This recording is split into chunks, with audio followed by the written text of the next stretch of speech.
오늘이 건강살림법회 입제일입니다.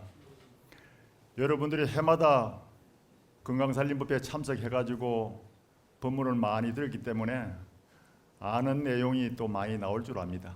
그래도 그만큼 중요한 부분이다 생각하시고 공부할 때도 예습과 복습이 있잖아요. 중요한 것은 여러 스님들이 와서 또 그렇게 여러분 법문을 해주는 거니까 새겨 들으시면 또 좋을 줄 압니다. 금강경은 옛날부터 하도 유명해가지고 이 주석서를 서신 스님이 참 많습니다.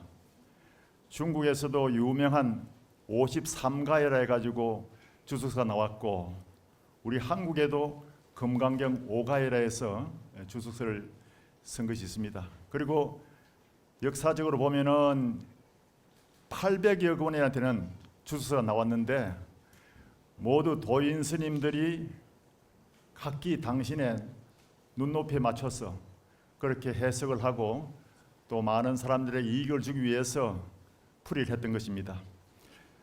오늘 여러분들이 이제 제가 여러분에게 강의를 해줄 부분은 건강경 제1분, 2분, 3분까지입니다.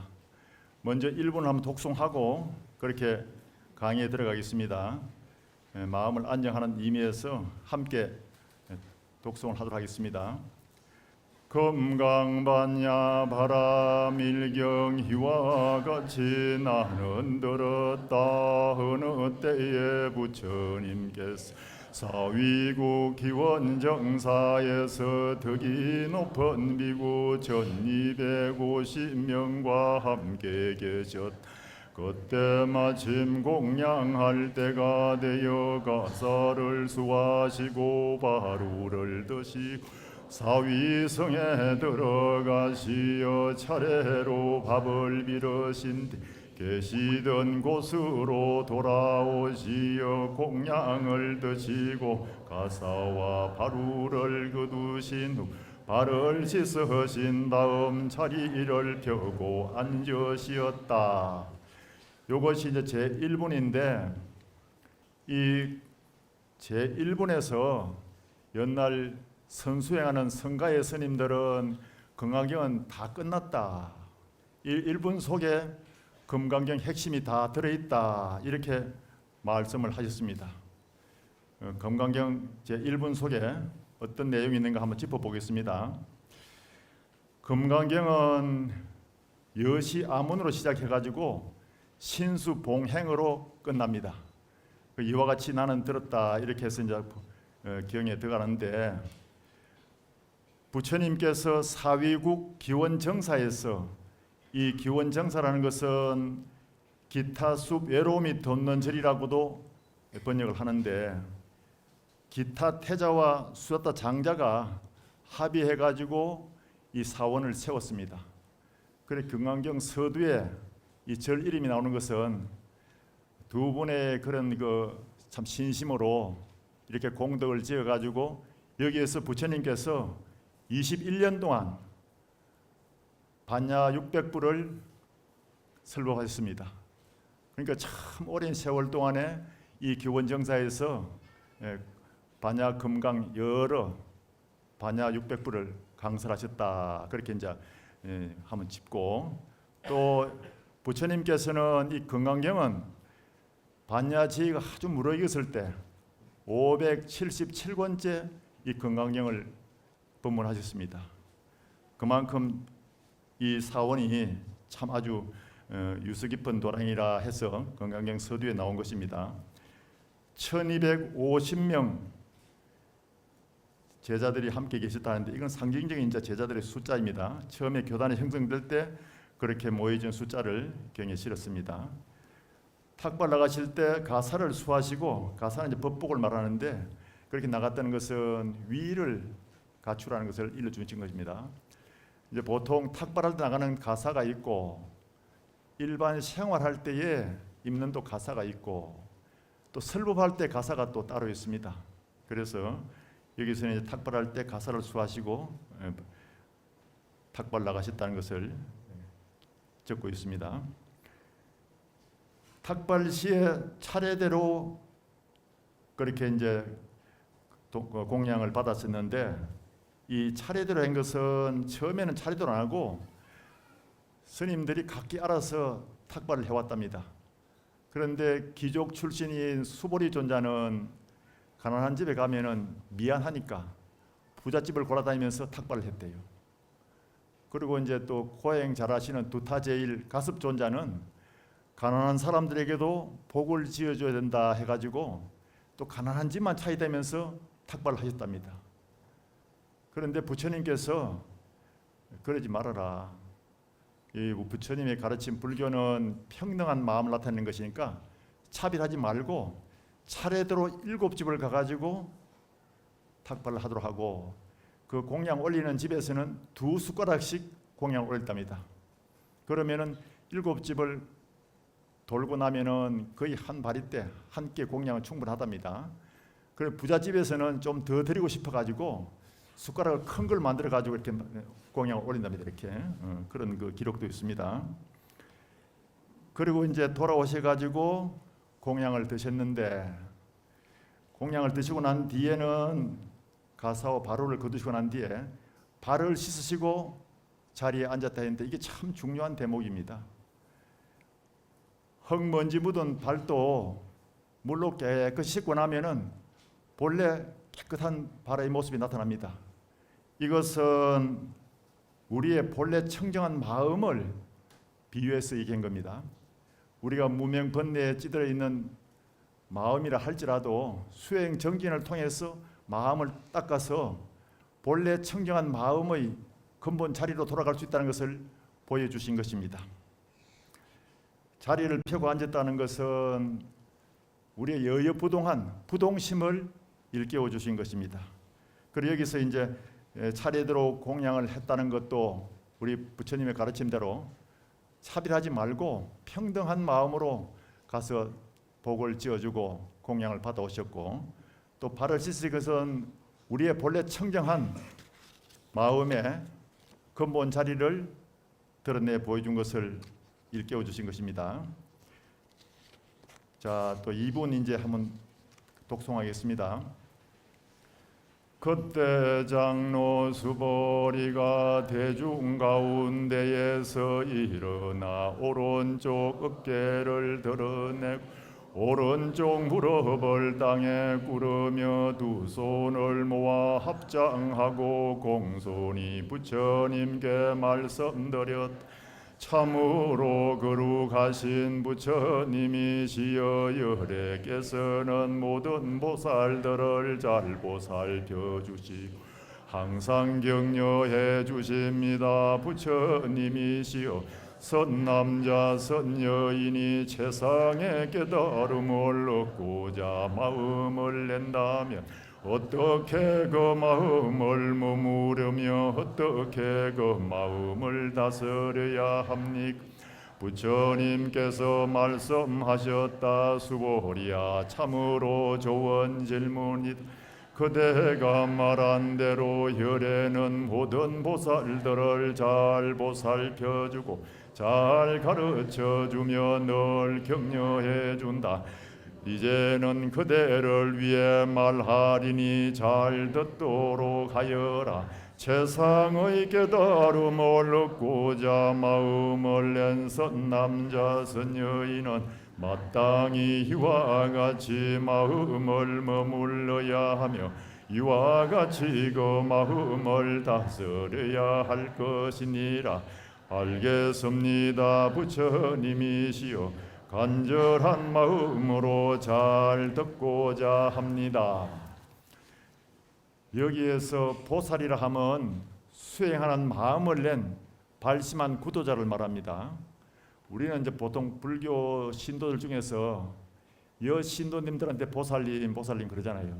그런데 실제로 경에 나온 의미는 선남자 선여인 모두 다 발심한 구도자를 보살이라 한 것입니다. 그 여러분들에게 보살님 한 것은 대단한 존칭입니다. 관세음 보살님도 보살님, 지장 보살님도 보살님, 우리 여기 와 있는 신도님들도 보살님. 엄청 구도심을 내 가지고 열심히 수행하는 사람을 보살님이 하니까 보살님 소리 듣는 분들은 열심히 정진해야 됩니다. 선남자 선여인은 선근 있는 수행자, 즉 보살을 말합니다. 어떻게 그 마음을 머무르고 어떻게 그 마음을 다스려야 하나, 이것은 이제 수행자가 어떻게 마음을 유지해야 하는지, 또 어떻게 그 마음을 조복받아야 하는지, 이렇게 이제 질문을 했는데, 이는 잘 사는 방법을 일러준 것이 되고 또 마음 깨닫는 법을 일러주게 되는 것입니다. 부처님께서 수행자는 이와 같이 머물고 그 마음을 이와 같이 다스려야 한다 하고선 잠시 선정에 들어서 침묵을 지킵니다. 여기서 금강경 법문은 여실히 보여주고 다 일러준 것이다, 이렇게 또 이제 선사스님께서는 해석을 하셨습니다. 그래서 여기서 금강경은 벌써 잠시 부처님께서 선정에 들어서 침묵을 지키면서 이렇게 마음을 유지하고 이렇게 마음을 다스려 가야 한다는 것을 일깨워 줬다는 것입니다. 수보리는 이제 그 내용을 알면서도 부처님의 자비로운 그 법문을 유도해내야 되니까 또 부처님에게 이제 간청을 합니다. 네, 부처님 잘 알겠습니다. 간절한 마음으로 잘 새겨 듣겠습니다. 자비로운 마음으로 일러주십시오. 이렇게 이제 또 청을 하는 거예요. 여러 대중들을 위해서 그렇게 이제 청을 한 것입니다. 그렇지만은 금강경 제 1분에서 먼지 묻은 발을 씻어서 깨끗한 발의 모양을 보이신 것과 제 2분에서 이와 같이 마음을 머무르고 다스려야 한다 하시면서 잠시 선정에 들어서 침묵했을 때 이미 금강경의 참뜻을 다 일러주신 것입니다. 먼지 묻은 발을 깨끗이 씻은 것은 본래 청정한 우리의 마음의 근본 자리를 드러내 보여주신 것이고, 잠시 선정에 들어서 침묵을 지키며 이렇게 지낸 것은 마음을 잘 유지하는 방법과 마음 깨닫는 방법을 다 일러주고 보여주신 것입니다. 옛날 원효대사께서 큰 선지식을 찾아서 의상대사와 같이 저기 당나라로 건너가서 공부를 하자 해가지고 이제 유학을 떠났는데, 가는 도중에 날이 저물어 가지고 움막처럼 생긴 무덤에 들어가서 하루 쉬는데 밤중에 갈증이 나서 샘물을 찾아서 아주 감로수처럼 달콤하게 목을 축이고 들어와서 잤습니다. 자고 날이 밝자 이튿날 그 샘물이 너무 좋아가지고 또 가서 먹으려 보니까 그 샘물 속에 여러분 다 아시죠? 해골 바가지가 턱 빠져 있는 거예요. 그걸 보는 순간에 막 구토가 나고 막 크게 구역질을 하다가 문득 한 생각을 돌이켜 보니까 모두가 마음의 작용이로구나 하고서 크게 깨달아 먹고서 당나라 유학 가는 것을 접었고 돌아오셨습니다. 그때 읊으신 오도송이 제가 들려드리겠습니다. 마음이 일어나니 모든 것이 생겨나고 마음이 씌어지니 좋고 나쁜 분별심도 사라지네. 이 세상 모든 것은 마음의 작용이니 마음밖에 따로 무엇을 구하리요. 일체가 다 유심소조로다 하면서 당나라 유학을 접고 돌아와서 크게 법을 펼치면서 대중불교의 앞장을 서고 많은 법을 설하셨습니다. 그 당시 원효대사에게 가르침을 받고자 당나라에서 수많은 대중들이 몰려와서 공부를 했습니다. 저기 양산에 가면 내원사 절에 거기서도 원효대사가 이제 그 머물고 계실 때에 그 산이 천승산인데 1000명의 대중들이 모여서 원효대사에게 가르침을 받고 지혜의 눈을 떴다 해서 그 후로 그 산 이름을 천승산이라고 했다는 전설이 있습니다. 그만큼 오히려 중국에서 우리 해동 신라의 원효대사에게 가르침을 받고 해서 많이 건너왔었습니다. 부처님 말씀처럼 자기 속에 있는 도리를 알고서 수행정진하여 깨달음을 얻는 것이 바로 이 금강경의 가르침입니다. 자, 이제 또 3분을 한번 봅시다. 부처님께서 수보리에게 말씀하셨다. 수보리야, 보살 마하살은 이와 같이 마음을 다스려야 한다.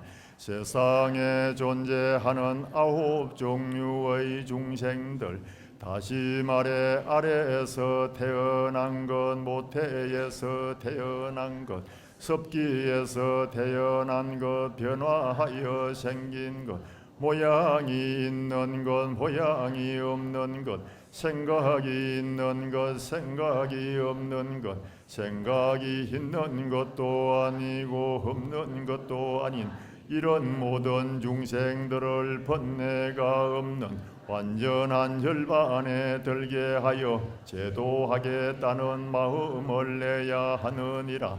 그러나 이와 같이 헤아릴 수도 없이 많은 중생들을 제도할지라도 실로 제도한 중생이 하나도 없다고 생각해야 한다.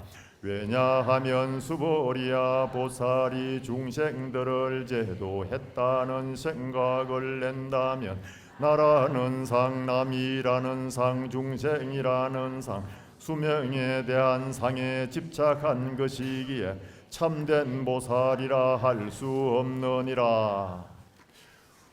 우리 불교의 근본 목적, 즉 부처님의 가르침은 원성불 도중생입니다.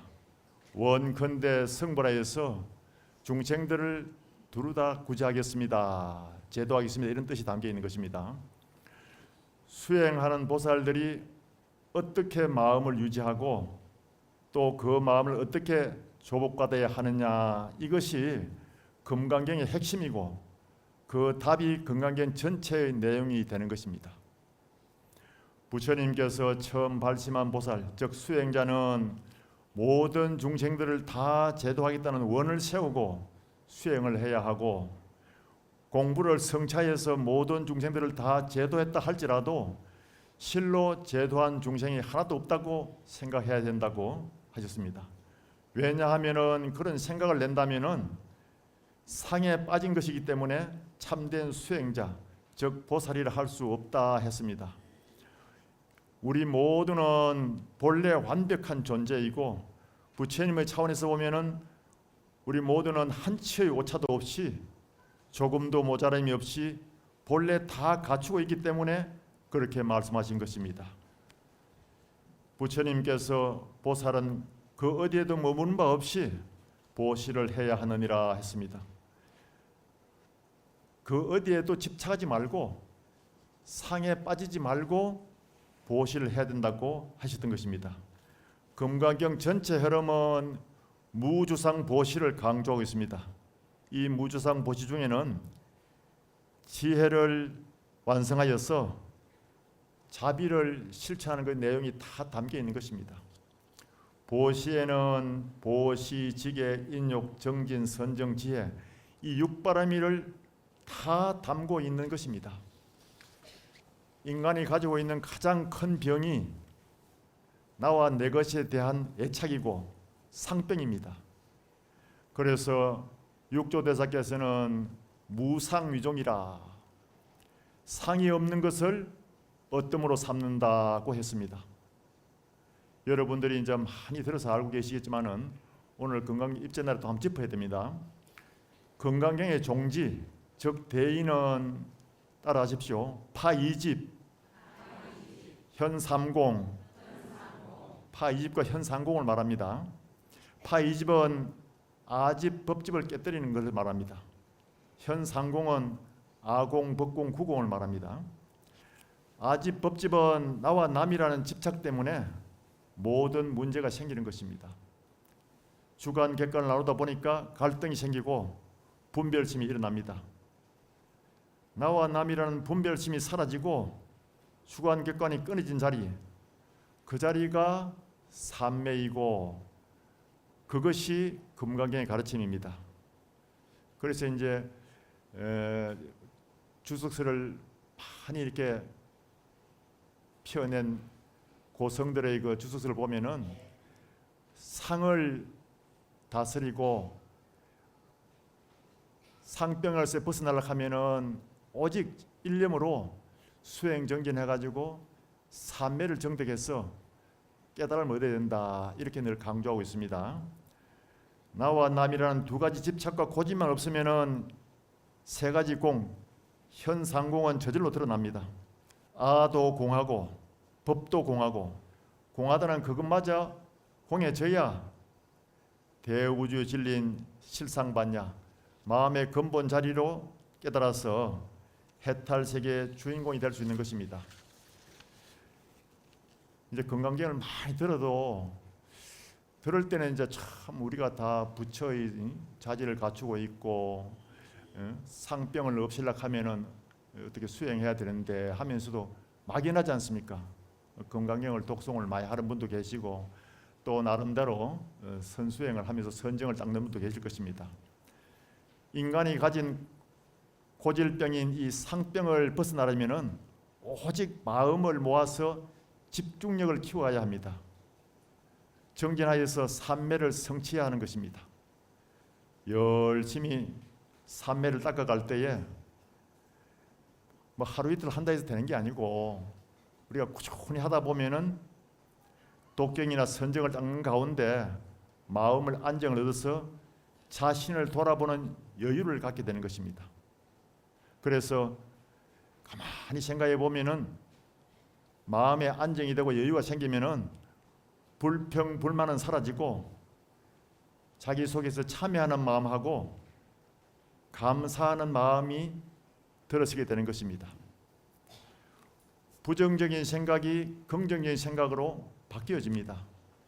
이것은 수행 정진을 통해서 자기 속에 맑은 영혼이 깃들어서 자기 정화의 힘, 즉 자정의 힘을 갖게 되는 것입니다.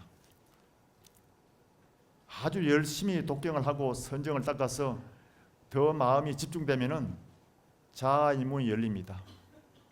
그러면은 지혜로운 마음으로 자비심을 갖게 돼 가지고 누구와도 소통할 수 있게 됩니다. 우리가 소통을 못하고 아집을 부리고 고집을 부리다 보니까 항상 분란이 일어나게 되는 것입니다. 그런데 열심히 건강경 수행 정진을 하고 또 선정을 닦은 사람은 마음의 여유를 찾아가지고 자기 속에 자기를 정화하는 자정의 힘이 생기기 때문에 자아의 문이 열려가지고 누구와도 소통할 수 있는 것입니다. 자기 속에 갇혀있던 아상, 인상, 중생상, 수자상이 무너지고 툭 트인 마음을 갖게 되는 것입니다. 또 일념으로 더 깊이 집중하면은 정진 삼매에 들어서 무의식, 즉 선정의식에 들어가면은 무심의 세계가 열립니다. 무심의 세계에 들어가면은 우리 마음의 모든 번뇌 망상을 다 초월하여서 아주 완전 비움의 상태, 절대 공심이 돼 가지고 무분별심, 무차별심, 거기에는 선도 악도 없습니다. 아름답고 추한 것도 초월했어요. 그 자리는 주관 객관도 사라지고 너와 나라는 분별심도 사라진 경계입니다. 거기에서 일체법 무아가 돼가지고 네 가지 상병도 사라집니다. 이렇게 이르렀을 때 금강경의 실천 단계가 되는 것입니다. 우리 마음의 근본 자리는 본래 청정하고 흔들림 없이 부동하고 생밀이 없이 영원하고 지혜와 복德이 부족한 부처라고 하는데 수행 정진으로서만 얻을 수 있는 것입니다. 반야신경에 보면 나오잖아요. 마지막에 크게 신비로운 주문이고 밝은 주문이고 위없는 주문이고 견줄 수 없는 주문이다. 그 주문은 가로사대 아제아제 바라제 바라성바제 모제사바. 이제 송강사에서는 산스크리트 원어문을 해가지고 까떼까떼 빠라까떼 빠라상까떼 보디스와 그러는데 그 내용은 가자 가자 어서 가자 닐바나로 어서 가자 이런 뜻입니다. 바로 닐바나가 본래 청정한 우리의 마음의 고향입니다. 그 마음의 고향으로 어서 가자 이런 메시지가 담겨 있는 것입니다. 여러분 건강경을 모시고 지니면은 부처님의 사리탑을 모신 듯 해가지고 천신, 하늘에 있는 모든 신들과 인간 아수라가 공양을 올리고 예배하며 주위를 돌며 꽃과 향을 뿌린다 했습니다. 그리고 금강경 사국에만이라도 지니면은 또 남에게 일러주면은 저 강가의 모래수보다 많은 검은 보배, 칠보를 가득 채워서 보시한 공덕보다 더 크고 무량한 큰 복을 짓는다 했습니다. 만일 금강경을 독송하고 수행하는 자가 남에게 시비를 받고 험담을 듣고 비난을 받을 경우에는 전생에 지은 죄업으로 악도에 떨어질 것인데 금생에 비난받는 그 덕으로 악도를 모면하고 편안해진다 했습니다. 그래서 금강경 독송은 그만큼 공덕이 큰 것입니다. 금강경을 좀 하다가 말면 안 되고 최소한 3년은 꾸준히 해야 됩니다. 3년을 할 때에 우리의 뇌세포는 완전하게 다 금강경 에너지로 바뀌게 되는 것입니다. 우리의 뇌세포는 하루에 수없이 소멸하고 또 생성이 된답니다. 그런데 3년이 되면은 전체가 다 한번 바뀐답니다. 그래서 천일기도가 그만큼 중요하고 3년 동안 열심히 정진하는 것이 그렇게 중요한 것입니다. 금강경은 아까도 내가 얘기했듯이 여시아문으로 시작해서 신수봉행으로 끝이 납니다. 이 경을 보는 것은 생활을 잘할 수 있도록 하는 데 의미가 있습니다. 법문을 듣는 것도 보다 잘 살기 위해서입니다. 그래서 법문을 듣고 꼭 행해야 됩니다. 일상생활 중에 늘 응용하고 그 마음을 지혜롭게 살아가야 합니다. 우리가 이제 금강경 독송할 기회가 참 많지 않습니까? 누가 아픈 사람이 있다 하면은 병문안을 가서도 정말 간절한 마음이 있다면은 그 사람을 위해서 금강경을 독송해 줄 수 있고, 또 문상을 갔을 때도 돌아가신 영가를 위해서 금강경을 독송을 해줍니다. 또 제사를 지낼 때도 금강경을 독송해 줍니다. 그때에 여러분들이 발언을 잘해야 됩니다. 만약에 아버님, 어머님이 돌아가셨을 때는 금강경 읽기 전에 마음속으로 다 합장하고 발언을 합니다. 그동안 함께 살아오면서 너무도 감사하고 고마웠습니다. 이제 저희들은 저희들 복대로 열심히 살아갈 것이니까 아무 걱정하지 마시고 좋은 데로 가시기 바랍니다. 제가 오늘 금강경 읽어주는 이 공덕으로 더욱더 좋은 세상에 가서 극락왕생하시고 아미타 부처님 친길하기를 발언합니다. 그러면서 금강경을 탁 읽어줍니다. 읽어주고 난 뒤에도 마음속으로 축원을 해줘야 됩니다. 그렇게 했을 때 마음이 더 경건해지고 정말 마음속에 금강경의 그런 공덕이 나누어지고 또 마음속에 새겨지는 것입니다. 그리고 이제 우리가 문제가 있는 경우가 있잖아요. 자식들한테도 문제가 있고 가족 간에 문제가 있고 부부 간에 문제가 있고 친구 주위에 모든 여건에 다 문제가 있죠. 그때도 금강경 독송하는 공덕으로 문제를 해결할 수 있는 것입니다. 예를 들면은 여러분들이 이제 제일 걱정스러운 것이 자식들 아닙니까? 자식이 입시 시험을 치고 공부를 열심히 해야 되는데 맨날 보니까 게임만 하고 공부에 정신이 없을 때에는 참 걱정이 태산 같습니다. 앉혀놓고 얘기를 하면은 겉으로는 듣는 치 하는데 속으로는 들어가지 않습니다. 이 모든 물체, 생명이 있든 없든 다 저항이 있답니다. 구리 철사를 전류를 통하면 가장 많이 전달한다 하는데도 그 구리 철사도 여기서 한 10m 지나가면은 저항이 있어가지고 그 자체의 전류를 먹어버리는 바람에 저쪽에서 100%가 전달해지지 않는답니다. 그런데 사람은 어떻습니까? 각자 다 자기 마음속에 생각이 있고 살아온 아집이 있고 아만이 있잖아요. 그래 부모님이 얘기하면은 속으로 가만히 던치하면서 저거 친구들한테 뭐라 하냐면 꼰대 잔소리 그런답니다. 또 이제 할아버지 할머니들이 또 이제 점잖게 살아온 경험을 얘기하면은 저 친구한테 가서 그런답니다. 황혼의 부르스를 많이 듣고 왔다 한대요. 왜냐하면 사람은 다 자기 나름대로 생각이 있고 살아온 업이 있기 때문에 비록 부모, 형제라 하더라도 잘 받아들이지 않습니다. 그런데 잠잘 때에는 무저항입니다. 잠잘 때 어디 가서 그것도 차보십시오. 전혀 반응이 없습니다. 그만큼 잠잘 때에 기도해 주면은 효과가 100%입니다. 저쪽 방에 있을 때 여기서 기도해도 되고, 서울로 유학 가고 미국 유학 가 있어도 여기서 기도하면은 우리 마음은 4차원이기 때문에 시공을 초월하고 전달되어집니다. 간절한 마음으로 딱 잠자는 시간을 맞춰가지고, 아들아, 내가 이 건강경 독송하는 공덕으로 너의 업이 좀 녹아지고 좀 더 열심히 간절한 마음으로 공부하길 바란다.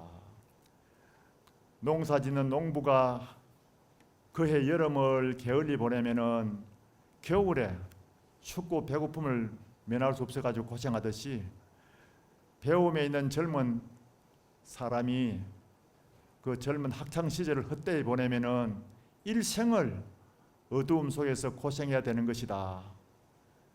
내가 간절한 마음으로 금강경을 읽어서 내가 열심히 공부할 수 있고 올곧게 살아가기를 축원한다. 이러면서 금강경을 쫙 읽어줍니다.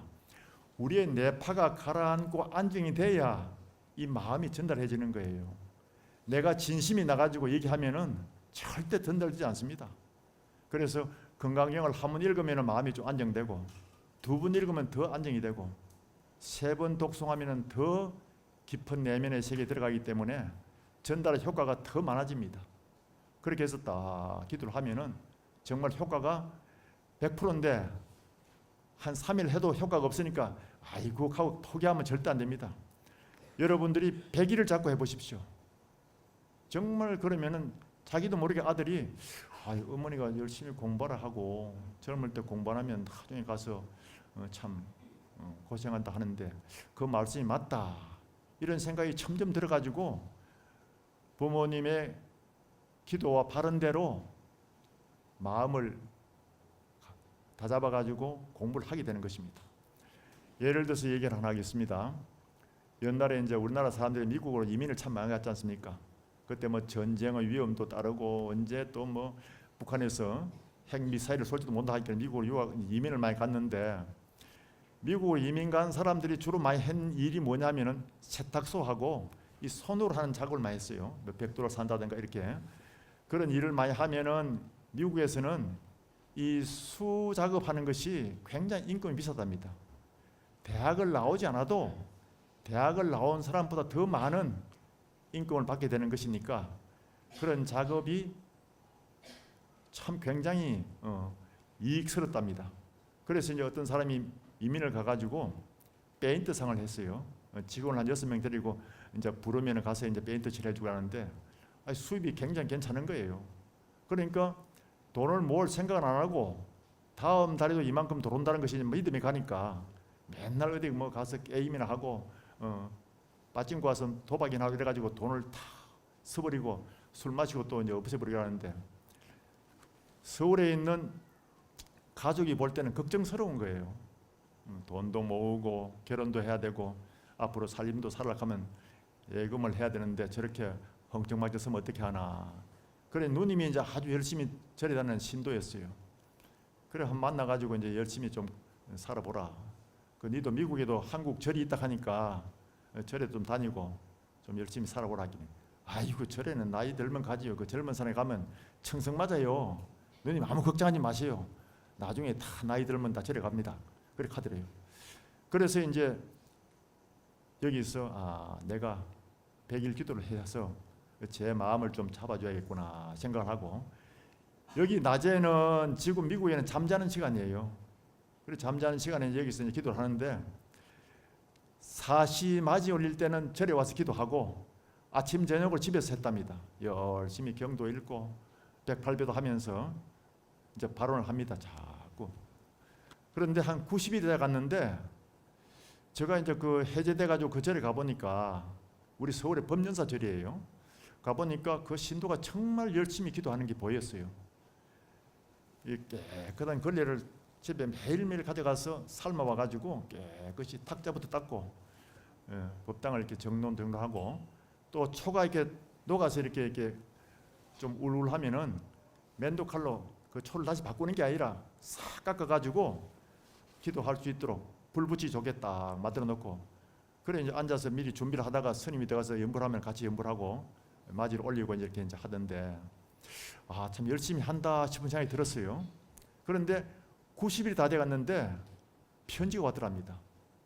누님, 제가 LA에 있는 절에서 부탁을 해가지고 페인트 칠을 해주는데 페인트 칠을 하다 보니까 그날 법회 날이 돼가지고 주의심이 법문하는 소리가 마이크로 들려서 밖으로 나왔는데 그 얘기를 들어보니까 괜찮습니다. 그래서 아, 불교도 괜찮구나. 그 다닐만 한 모양인데 하는 생각이 들어가지고 그 신도로 가입해서 열심히 이제 절에 나오고 있으니까 아무 걱정하지 마세요. 그 편지가 왔더랍니다. 그 얼마나 감동적이겠습니까?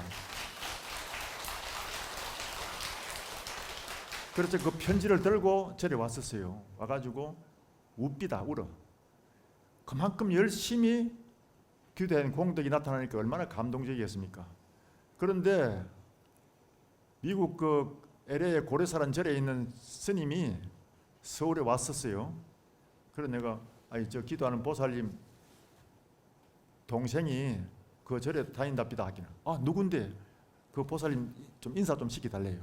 그 인사를 시켜주니까 아니 절에 다닌다는데 그 동생이 이름이 뭡니까 묻더라고요.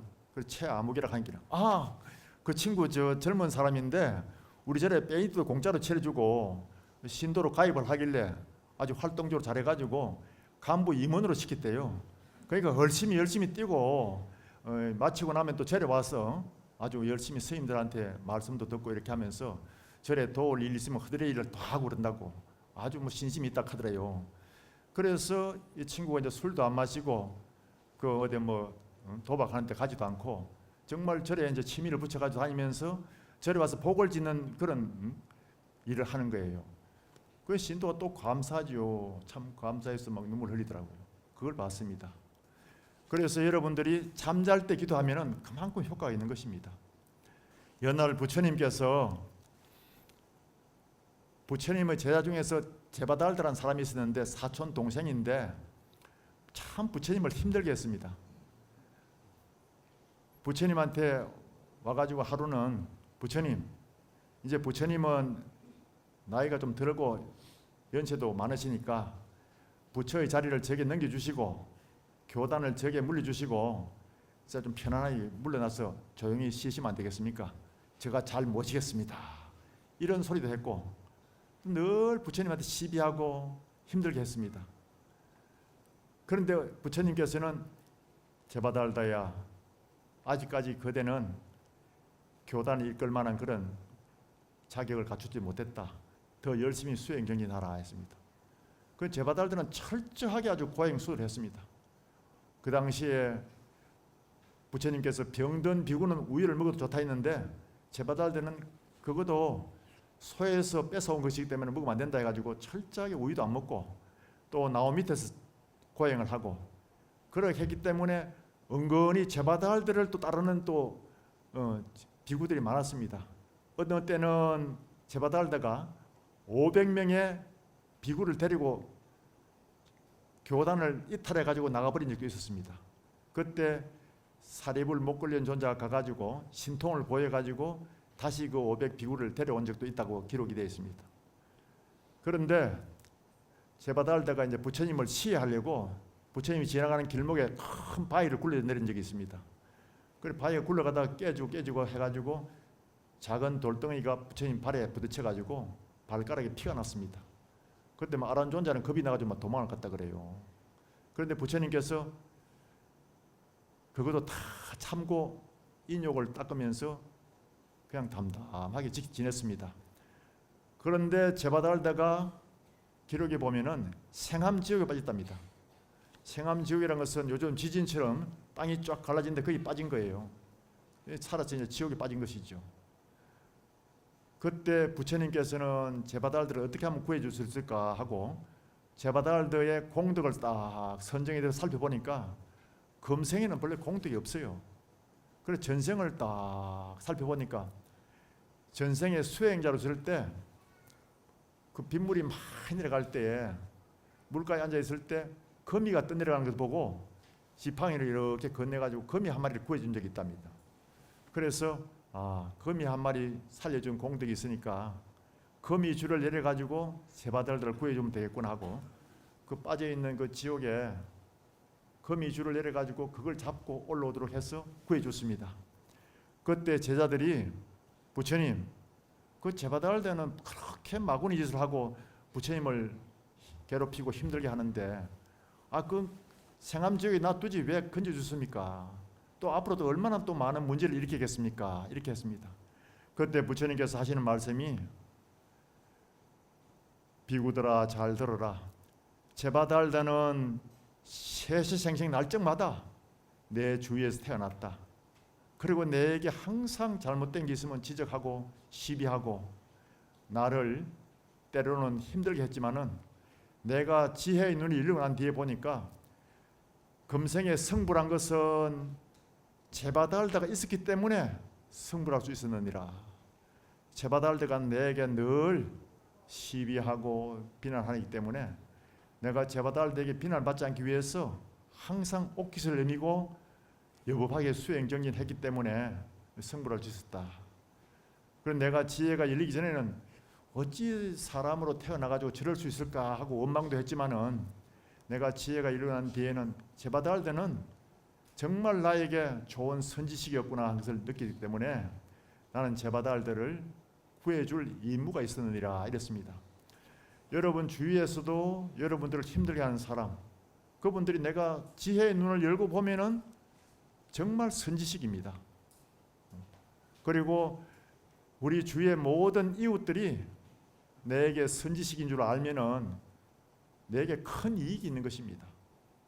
그렇게 해서 열심히 기도 정진하고 건강경을 독송하면서 나를 힘들게 하는 그런 선지식을 위해서 건강경 공덕을 회항하면은 그분도 언젠가는 또 부처님의 정법 제자가 돼가지고 열심히 수행경진하게 될 것입니다. 우리는 밖에서 사지 말고 자기 속에 있는 법에, 이 건강경은 영어로 다이아몬드 수트라라 그럽니다. 금강이라는 것이 다이아몬드지 않습니까? 금강경은 다이아몬드처럼 그 보석처럼 고귀한 그런 내용을 담고 있기 때문에 우리 모두는 자기 속에 있는 다이아몬드를 찾아야 됩니다. 그리고 모두 믿고 신수 보행할 때에 그런 공덕이 우리에게 오는 것입니다. 오늘 법회는 여러분들이 열심히 기도 정진해가지고 여러분 마음속에 있는 모든 문제도 해결하시고 또 건강경도 열심히 수행 정진해가지고 주위에 인연 있는 모든 이웃들에게 함께 공덕을 나누라는 뜻을 전하면서 법문을 마치겠습니다.